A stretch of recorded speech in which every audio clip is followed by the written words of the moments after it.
Hi, everybody, and welcome back to the Gallagher Shots YouTube channel and podcast. These match previews are coming in thick and fast as Newcastle United head back to St James's Park under the lights on Tuesday night to host our friends and sweeties from Merseyside, Everton.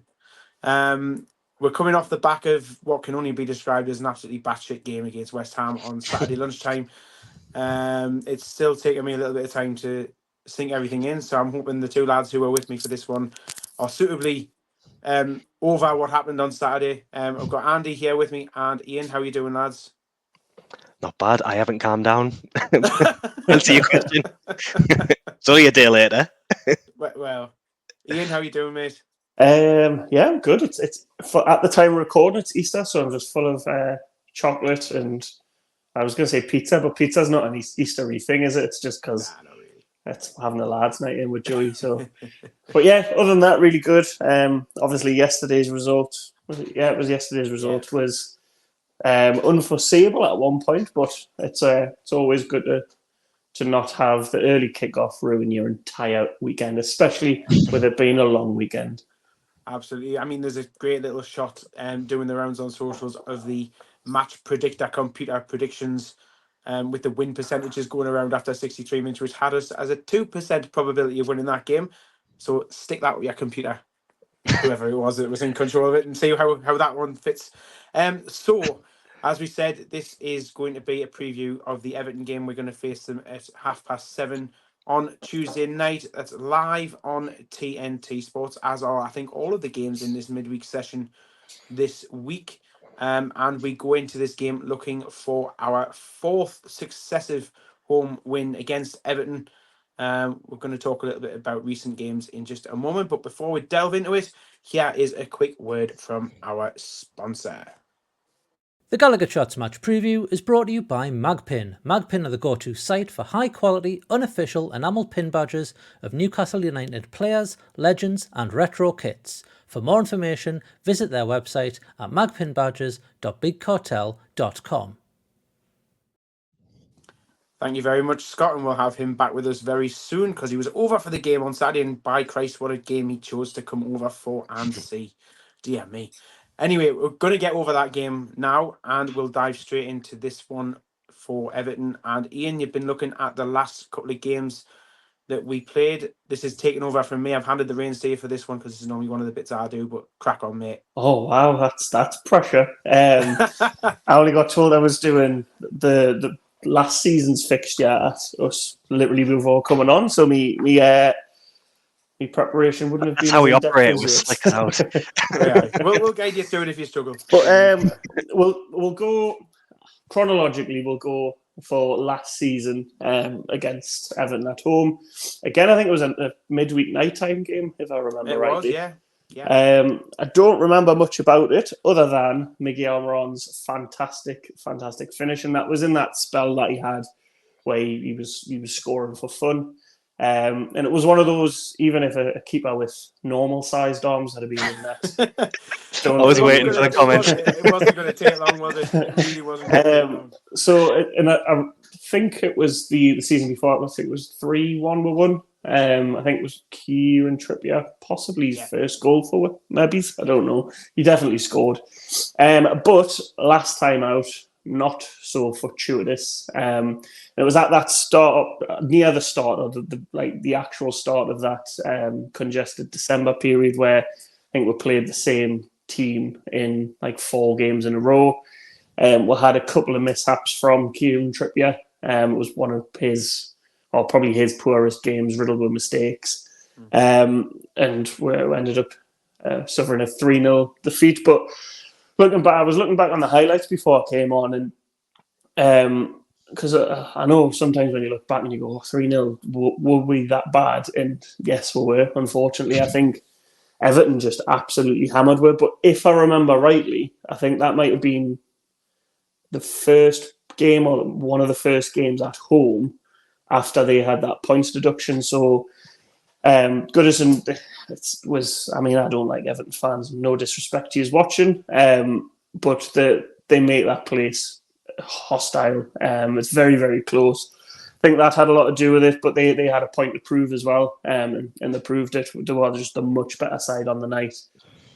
Goals, I think, from, I want to say, Dwight McNeil. He was the one that capitalised on Trippier's first. Mhm. Then I want to say it was Doucouré who capitalised on Trippier's second, and then Beto, who's just scored at the weekend as well, rounded off. I think they scored, I think it was 0-0 at maybe 79 minutes, and they scored the 3 goals in the last 10 minutes. But like I say, that watching the highlights, they could have had a sack full of goals. So, but that being said, looking at their recent form, it isn't great, and I'm assuming one of you is touching on their recent form, which is a nice little segue to you guys. Yeah. Beautifully done. I mean, it's interesting, you talk about that game back at Goodison, and you're absolutely right that the timing of that game couldn't have been any worse for us, because they really were backs to the wall, us against the world sort of thing, having had that points deduction. And you know what it is? Their form after getting that deduction really picked up. It really galvanised them as a club between supporters and players, and they really went on a really good run. And Andy will mention this very shortly when he talks about Everton, but that's pretty much salvaged their season. They looked like a team that were expecting a points deduction, so they were getting results, and then they now face another points deduction as well. So they haven't quite had it yet, but I don't want to step on Andy's toes too much, but recent form will show. And also, just to mention on what you were saying there, in between those 2 games that we've talked about, with Everton, there was an away game at Everton after that home game last season, and it was the 4-1 Yes, win. of course. And we all remember that 4-1 win because of what happened with Alex Isak and the assist of the century that wasn't an assist. And we just absolutely steamrolled them down there, and it's such a great game to be at. And another one I want to mention, you talked there, Ian, about it being televised. It's actually this game on Tuesday is going to be the 4th game against Everton in a row that's going to be televised. And you're right as well, where you say they've all been in midweek as well. There's been a lot of midweek meetings with Everton, which is always a pain in the backside for those of us travelling down to Goodison to have to make that trip midweek. And obviously, I suppose the same for those fans coming up here midweek as well from Merseyside, the opposite way. But yeah, so we'll move on to Everton and their form. Andy, what can you tell me? I can tell you that they're rubbish. End of segment. Well, you mentioned our game there, Ian. After that, they beat Burnley, and then they haven't won in the Premier League since. So the last win in the Premier League was 16th of December 23, and they actually won 4 games in a row leading up to that Burnley game. So they had that big galvanised period, and then since then they've just absolutely gone off a cliff. So 12 games without a win in the Premier League. The only win they've had was in the Cup, which then immediately got knocked out by Luton so it was pointless anyway. They've played pretty much the same team for the entire season, which I'll just rattle through, but it is like 11 of the most Brexit players you can think of. It's like so boring.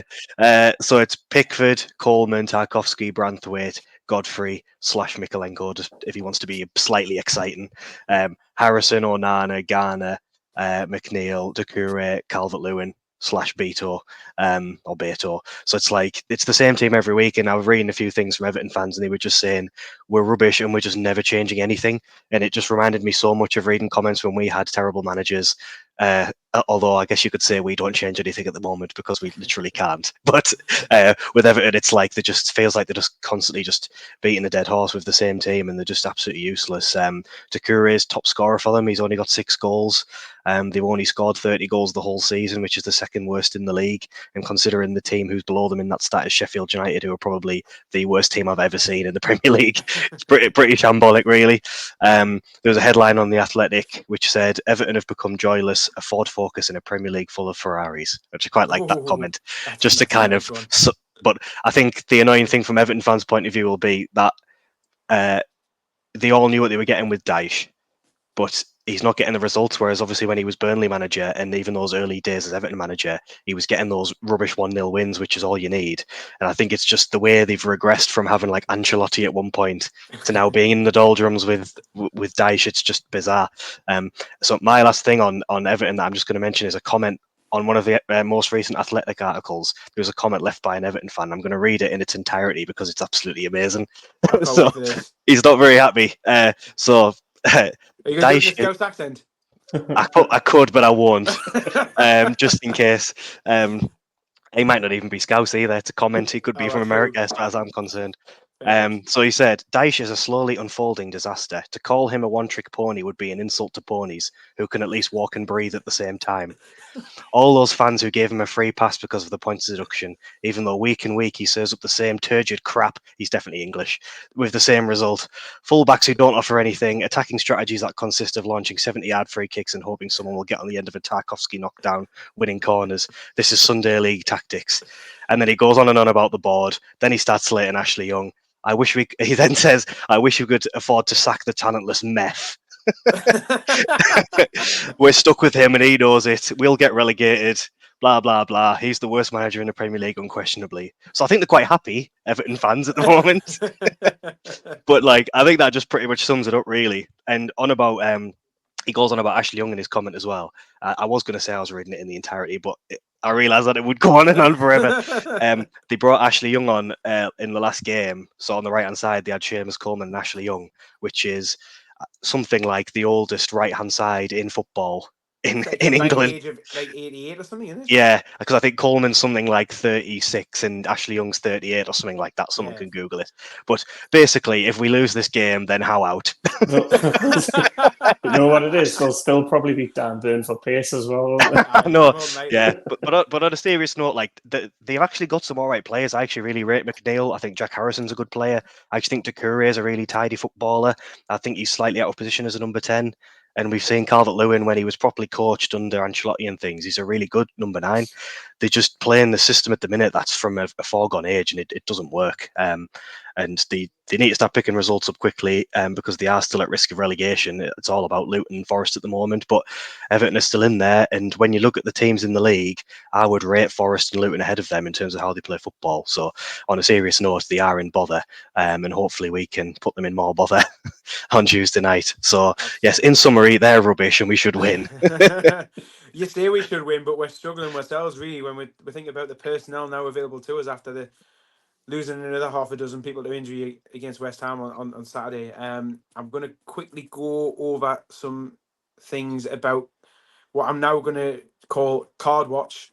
And we're going to talk about, specifically, we're going to talk about Bruno and Anthony Gordon. Are you giving yourself spin-offs on your own feature already? pretty much. So Bruno is now 3 games away from the cut-off point, and so is Gordon, really. So they're 3 games away from the cut-off of 32 games played before those yellow cards are reset, and the ban won't be in effect. And we've already commented before that we think Bruno's been doing immensely well to even not be getting yellow cards for the last 6 or 7 weeks, because that's how long he's been particularly against West Ham as well. With absolutely. Up against Paqueta. I noticed a couple of times. Sorry to rain on. By all means. On Dasmo's Card Watch, but there was a few times where you feel if he wasn't on that sort of the precipice of getting that 2-game suspension, he would have took a tactical yellow, which I don't think teams have exploited it that well, because ultimately, if you get past him, he's not going to bring you down, because then he's not going to want to risk that yellow card. But there was a couple of times against West Ham where I thought he's going to bring him down, but he was trying his best. Yeah. He was definitely dangling a leg backwards to try and get clipped and stuff. Yeah. It's a great segue when you talk about tactical yellows, because that's what got Anthony Gordon his first yellow card in the game on Saturday.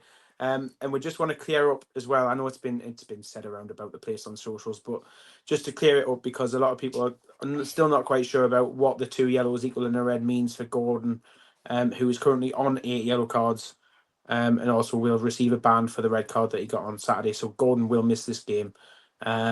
But because he got the 2 yellows, which equated to the red, he still remains on 8 yellows as far as that ban's concerned when he gets to 10 yellow cards. So in effect, the red card overturns the 2 yellows.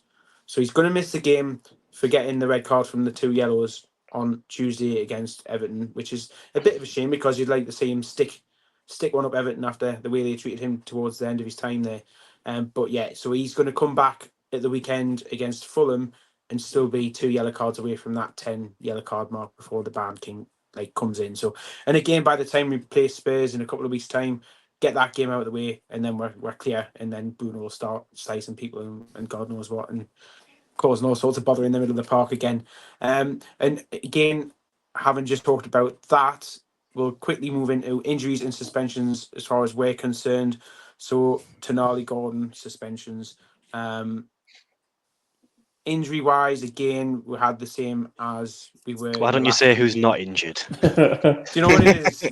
Because I've written it down, it's easier for us to say who is injured. And obviously, Port Wilson, Joe Linton, Botman, Miley, long term. Now add to the list Lascelles, who, as of time of recording this afternoon, it was announced, now has the same problem as Sven Botman, and they're not going to let him rest. They're going to get him straight under the knife and get him operated on so he can come back, fully fit again later this in year. 9 months as opposed to a year. Yeah, yeah. And then we're still not quite sure about the fate of Miguel Almiron, who went off quite soon after coming on Saturday. He just knew that Barnes was going to win us the game, so he just went off. Well, He'd seen it. The same can be said for Tino Livramento as well. He went off with an injury that's unspecified as to whether or not he makes the game. However, the silver lining to that is as much as Trippier remains a doubt at the present, Eddie Howe may have given an indication that Trippier will be back on Tuesday night against Everton. We look forward to seeing what he has to say for his pre-match comments. That will Well, go they made live out tomorrow. on the pre-match socials. They made out Trippier was in the squad because they put him on Twitter with his full training gear on. Well, he certainly and then he was sat was up in his there. box.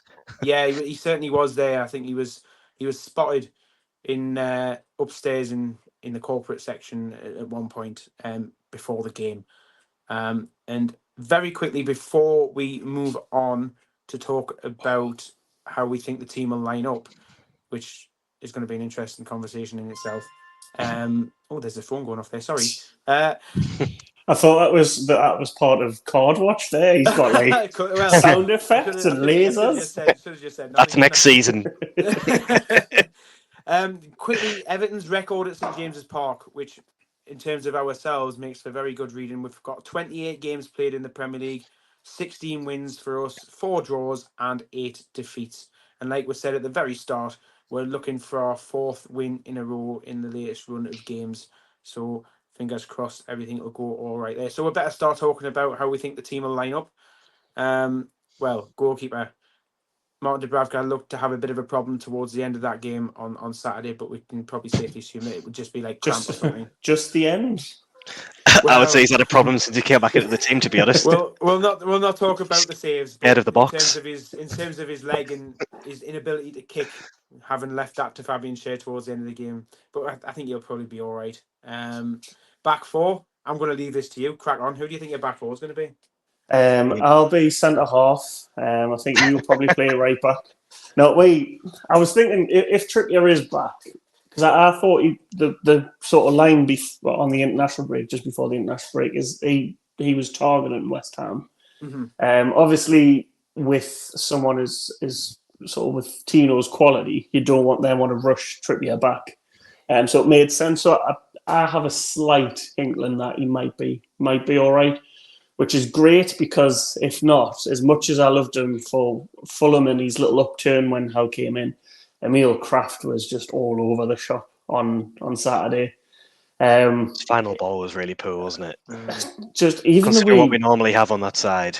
Even the way he runs, it's like he's got, like he puts his head down and like his arms go really, really fast, but his legs are just like that. It's like how running on a treadmill. It's bizarre, and you know what it is as much as like that was a little dig at him. He was one of the players before his injury against Tranmere the other season, where his form really upturned. And he was a solid, dependable player, but.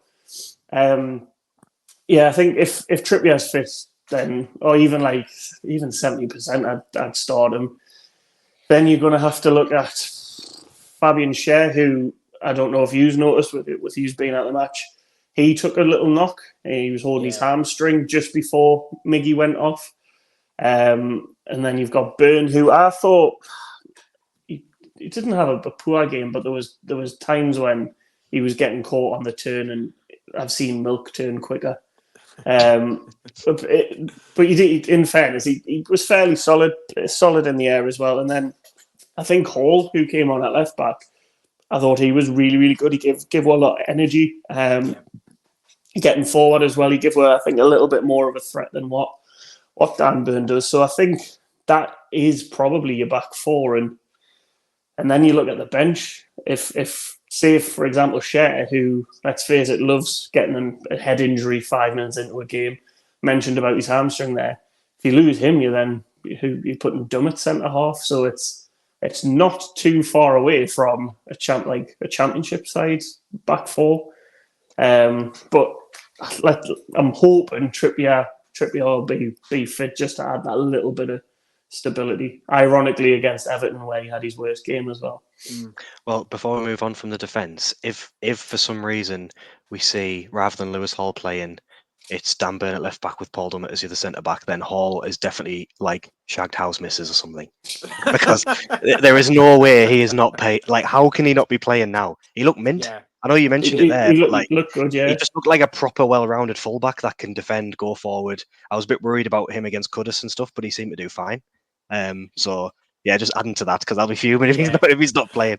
I mean, I can't see how he hasn't played himself into the starting 11 after that cameo on Saturday. Because, like you say, he was absolutely brilliant, and his ability to, I don't want to say it was down to luck, but he just seemed to have something about, he was able to read the game to a point where he would gamble on making an interception, and he would intercept the ball, and he would get in front of Kudus, and at times Bowen as well when they swapped over, and he was able to get in front of these players and intercept the ball going to them, and he dealt with them really well in a defensive capacity as well, and it made such a difference that he was getting forward, and you really did see the benefit of an attacking fullback on that side. And that's not a slight on Dan Burn as such, because we do sometimes see him stretch his legs and start making 6-meter strides forward when he gets his momentum going. But his problem was then having to get back after he'd exerted everything, just getting forward to support. And Hall, because of his youthfulness and his build, he's able to get back quick. He was able to recover. But both of those Harvey Barnes goals as well, where Barnes wasn't on the left wing as such, was he? He was inside channel down the middle. He probably can't do that if he's having to give the width on that side. So having even Hall just being able to stand there, even if he doesn't do anything, it makes a massive difference. And we said this for the last preview. It'll help someone like Gordon as well, knowing that he can occupy a fullback and Gordon can come inside and he's not going to be triple teamed every time. So yeah, fingers crossed we see him, definitely. I'm like I say, just to round that bit off, I think I agree with you. I think if Trippier is fit, then he comes into right back, and then obviously Cher, Burn, and Hall at left back. If for whatever reason we don't have Cher, or if Cher were to pick up an injury, I think the only logical option for the balance side of things would be to put Kraft in there. But again, that depends on how Kraft is himself. So we'll move into midfield now, and Joe Willock on Saturday got subbed a little bit early, and to be honest, he didn't really look his usual self. He was trying to play his game, but he didn't seem to move as quick as we know he can move.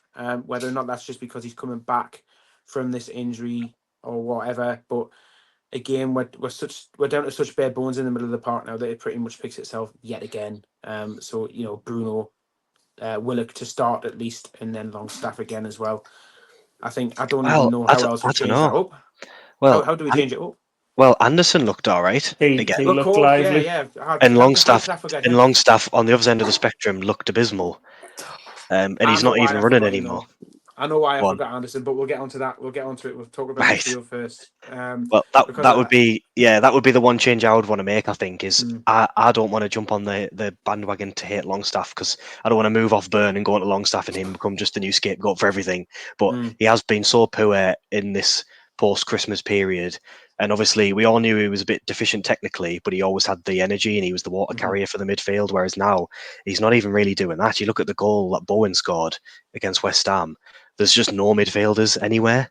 And he's that person that you want to be making that lung busting run. And instead it's Gordon running from their 6-yard box and nearly getting back. So I think if we're not going to have Longstaff running, you may as well play Anderson, who's a bit better in tighter areas.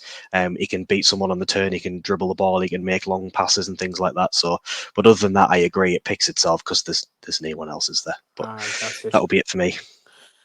I think the reason I forgot Anderson was because I have a feeling he might have to be utilised in the front three. because we can safely assume that Almiron isn't going to be fit, or we hope he can be. But Murphy again, he was struggling for most parts in that game. In the first half, especially, the only thing he really did was put in a couple of good balls because he wasn't really running around like he would normally do.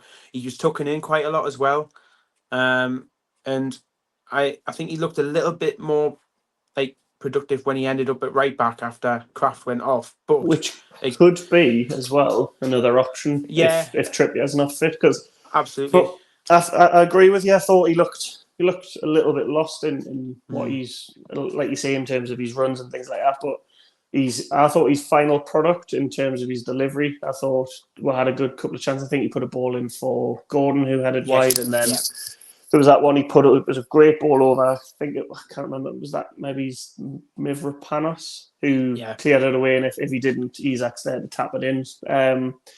So that could be another option. But I agree with you. I think it was a hit missy game with Murphy. Yeah. So the right side is a question, and we know Elliot Anderson does like to play on the other side. However, somebody else played on Saturday who's certainly played his way into a starting position, especially with the absence of Gordon now on that side, and that is our good friend Harvey Barnes, because he he played and scored a couple of tremendous goals. He really was an outlet when he came on as well. He was a bit of a focal point for attacks down that side of the pitch. He linked with Gordon really well, linked with Hall really well, and there was some nice little passes between him and Bruno as well on the edge of the box. And I think even if Gordon was fit, or not fit, but if Gordon was available, I should say, then the argument you would have would be to put Gordon on the right and play Barnes on the left, because his movement. I think that's how it should be.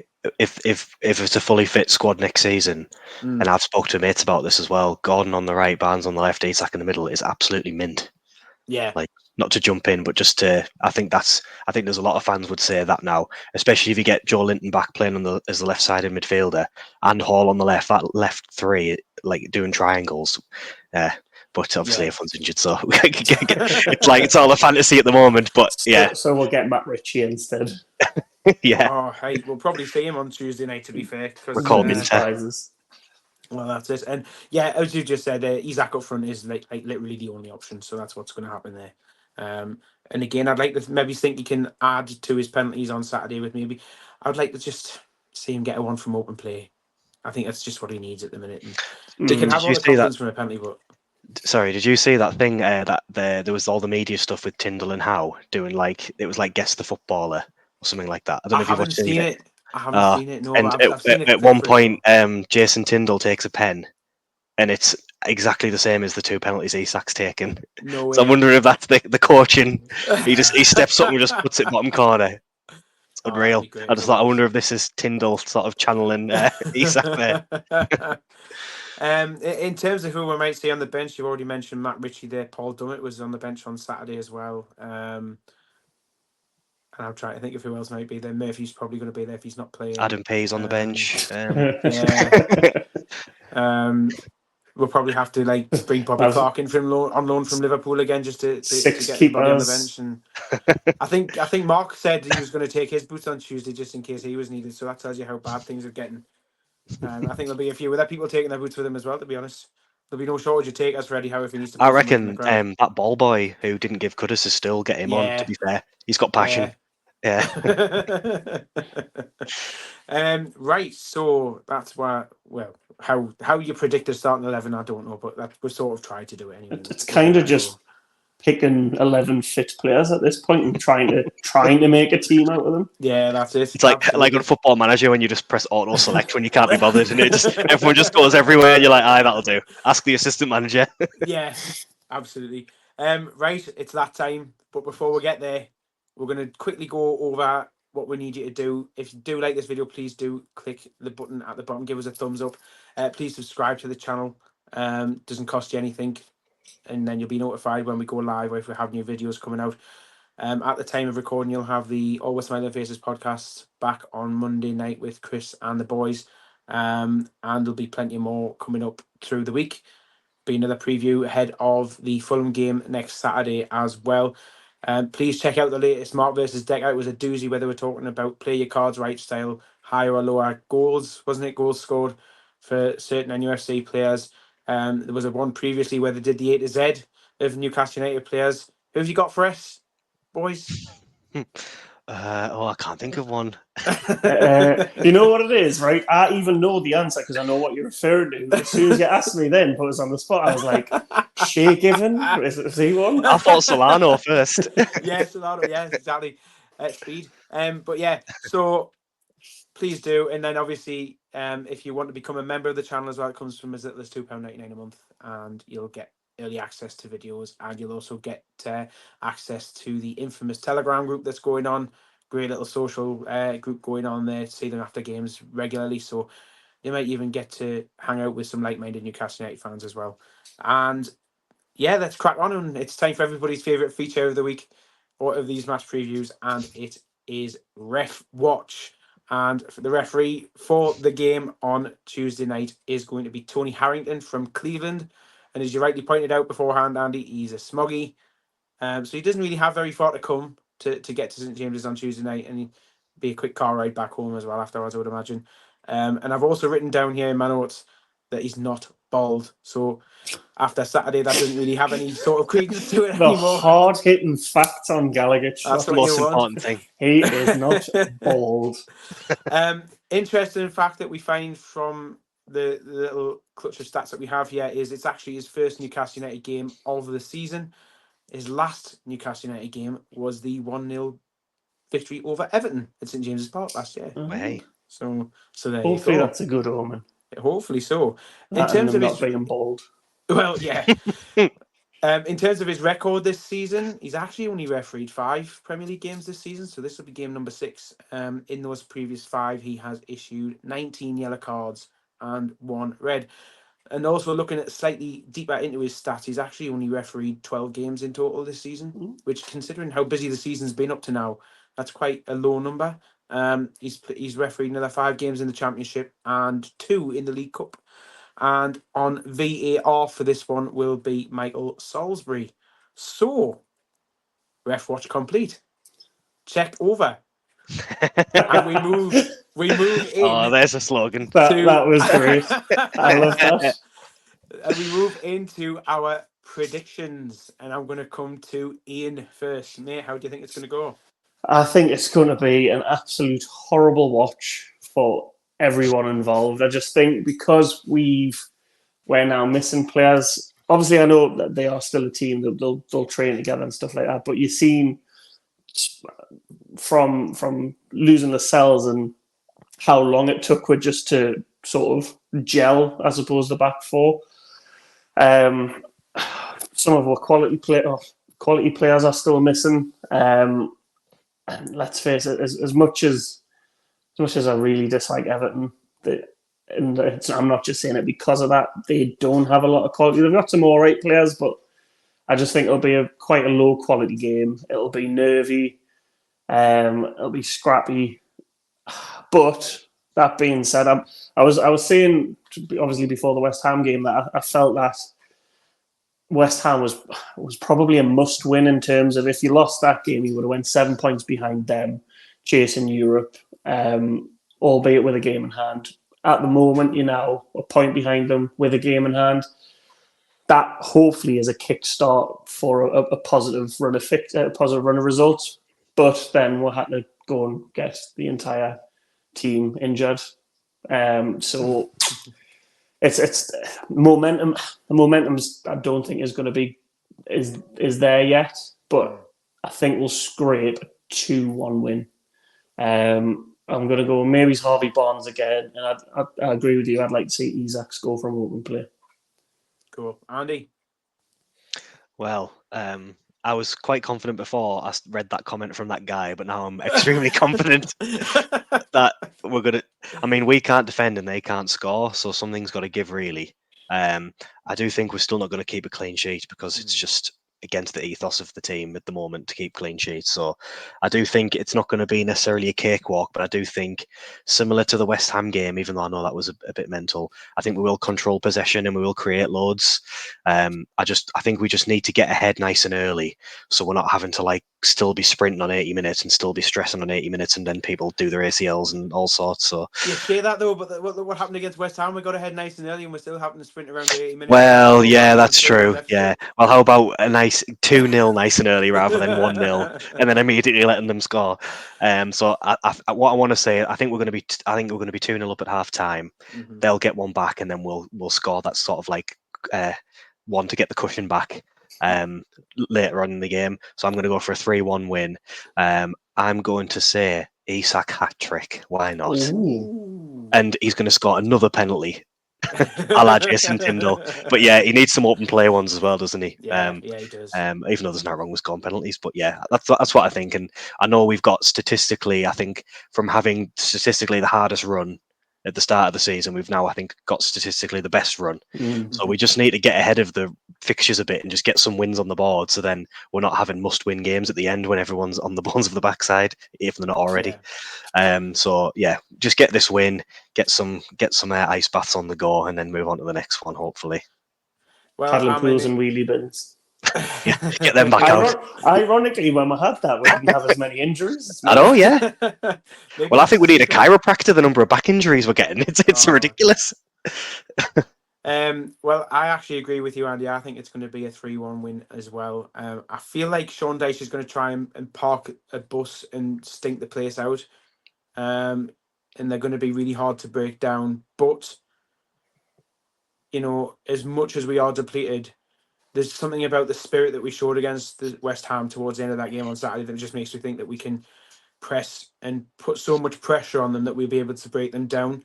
And I think, again, it comes down to the fact that the crowd likes to get on our friend Jordan Pickford's back in these games, especially at St James's. And I think, again, a concerted effort to get under his skin can only be a great advantage to us. And I agree, again, I think Isak will get on the score sheet. I'd like to think that Harvey Barnes will continue his scoring run as well.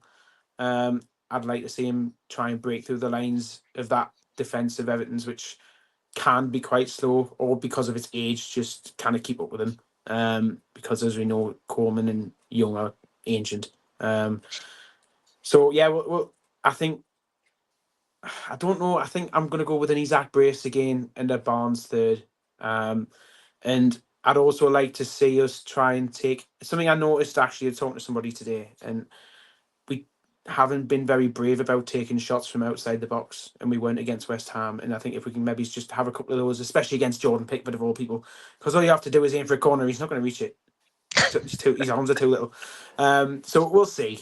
But yeah, I think 3-1, and I think, you know, we now have a chance to really get some momentum going. And yeah, I just mentioned that spirit there. There's character in this group, and when the chips are down, you know, we've been through that rough patch and they've had the experience of that rough patch back at Christmas time, and I think they're stronger for it now, and we're able to pull out these results. And you know, the place will be. There must be such a good spirit in the squad after the way that they came back on Saturday, and I think, you know, we're going to be able to carry that momentum into this one. But yeah, I think that's pretty much a good time to wrap it up. Do you think, boys? Anything else to add before we disappear? All I'm going to say is just on the back of what you said there about West Ham, just from the fans' point of view as well, we need more of that noise when it's just 0-0. Because I know it's a bit of I know it's what Premier League home grounds like everywhere now, but when it was rocking at West Ham, it felt like it was back in the sort of the good old days of Eddie Howe, when it felt like we could beat literally everyone. I knew we were going to score all those goals at West Ham. You just sort of felt it in the stadium. Yeah. So if you are in the stands, we need to be giving it more of that when it's 0-0 on 30 minutes, rather than just when the chips are down. I know that's easier said than done. Yeah. But if the people around me in the Leazes could try and join in every now and then, that would be grand, because they do need us. And even when you see Bruno and them like trying to G the fans up, we love it. But part of me also worries that that's them saying like, "Come on, we need you to actually give us a kick." And I hope it isn't that. But I do worry sometimes that as these games peter out, you've got players like Bruno who might be having the head turned at the end of the season. I just want to give the fans to give them everything before Yeah. the end of the season, because once the season ends, we can't do anything else to convince them. So, so a bit of a plea from me, please. Well, you mentioned the atmosphere there, and just to very quickly to close, I think Eddie Howe said in a post-match interview with TNT that he felt that the atmosphere at the end of that game was comparable and on a level to the atmosphere that we had against PSG at home, if not slightly better. He even felt it was better at some moments. So, yeah, let's get behind the boys, whether in the stadium, and really make that noise, generate the noise, and we'll see about getting another win on the cards, eh? And I think that's probably a good time to end it. So, with Ian and Andy and myself, and I'm sure we'll have Scott back for the next one. But for this match preview, we will wish you all the very best, and we'll see you on the next one. Bye-bye.